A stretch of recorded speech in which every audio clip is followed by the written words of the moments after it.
Good evening. It is late and Saturday, so I will do nothing by way of heavy reading. But I am going to read a bit. I will read The Imitation of Christ, as I did yesterday, starting off. And then we'll see how I feel after that and how far I go.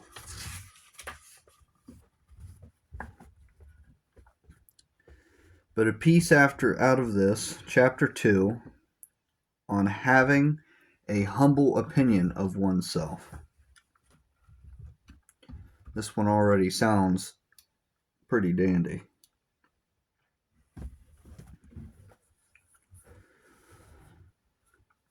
Knowledge is a natural desire in all people, but knowledge for its own sake is useless unless you fear God.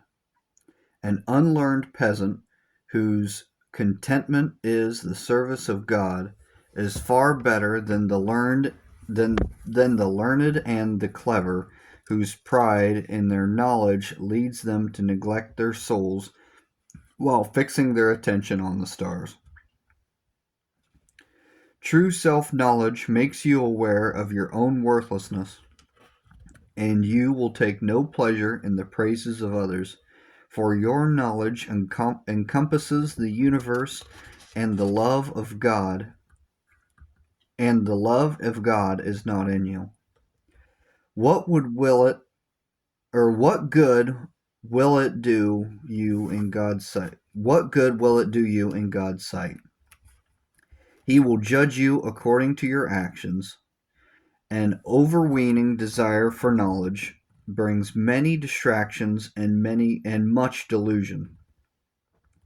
Many like to be considered learned and to be praised for their wisdom.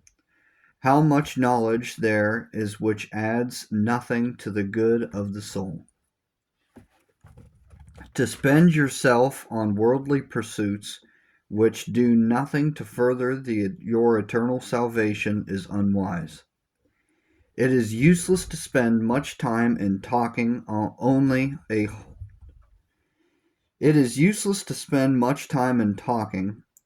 a holy life and a good conscience will ease your mind and satisfy your soul, enabling you to face God with confidence. Remember, the more you know, the more severely you will be judged. That's a scary thought. I might as well throw the books out now. So do not be proud of any skill or knowledge you may have, for such is an awesome responsibility. For no matter how much you know, realize how much there is that you do not know.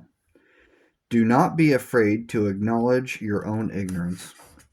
Why have an exalted opinion of yourself when you know there are many, even in your own field, whose knowledge surpasses yours?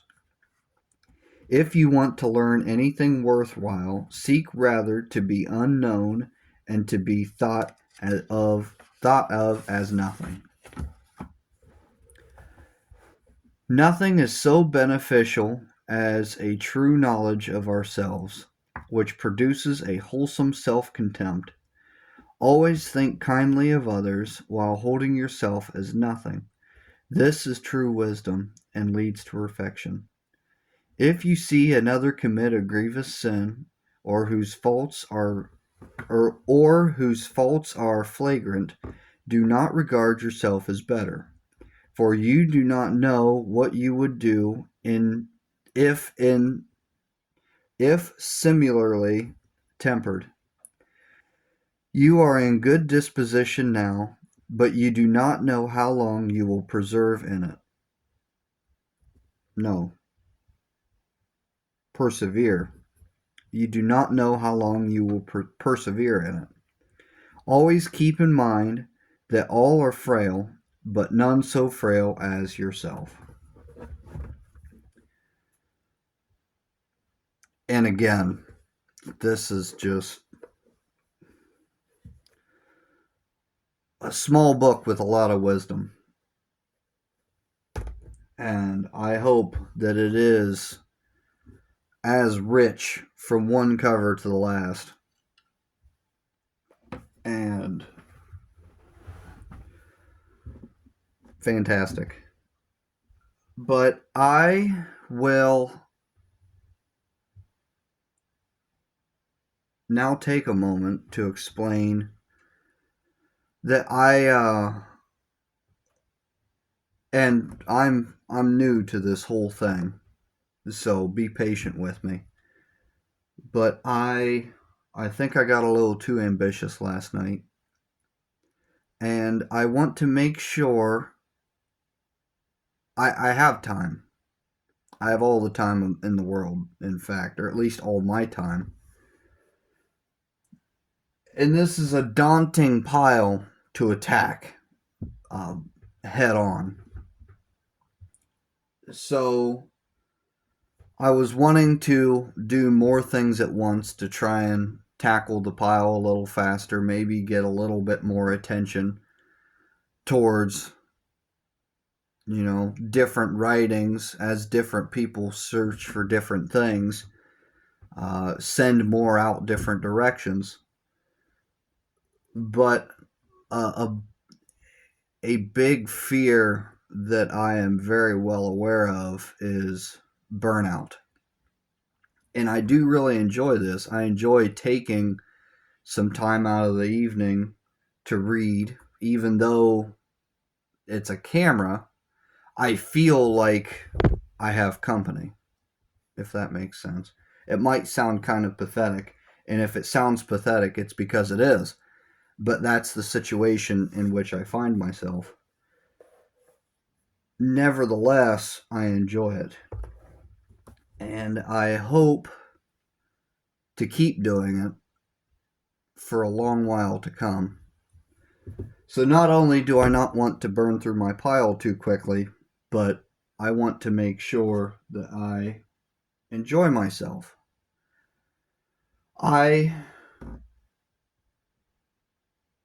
Dear me, I don't even know where it went.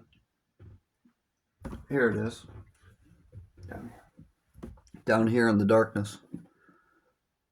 I really, really enjoyed reading the letters of St. Ignatius because not only were they humorous, but they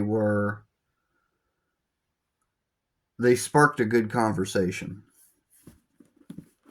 And there's many reasons why I'm gearing up to tell you that I'm wanting to slow down.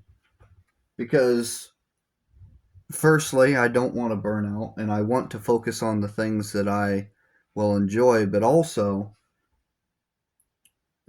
there's some things like the Confessions of St. Augustine.